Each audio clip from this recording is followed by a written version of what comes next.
Hello friends, welcome back. See, I am appearing on the video because in my last video some of you are complaining why I'm not appearing on the video.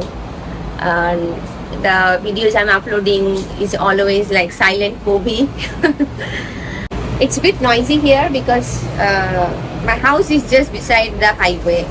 So sometimes people are complaining that they don't understand the Asian accent, and for them I thought it's better to upload the recipes and with the writing below so that they can take note. But it doesn't mean that I will be not appearing for forever, so I'll be appearing time to time. I don't want to miss the chance to see you guys, and also I want you guys to see me how I am doing.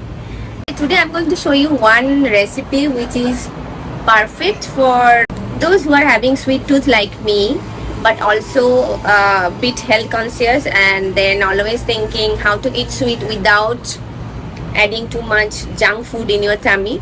So this recipe is for you. Also, if you have children at home and you are worried that you don't want to feed them unhealthy junk food, especially on breakfast, then this is also for you, because the one I'm going to show you now, I also eat and I also feed my daughter. So it's totally safe and very easy. Only 3 ingredients and you can make the healthiest peanut butter, which you can use for your bread, for pancake. You can just eat it like this. You can also add on your yogurt. So there are plenty of options. So let me show you how to make the healthiest peanut butter.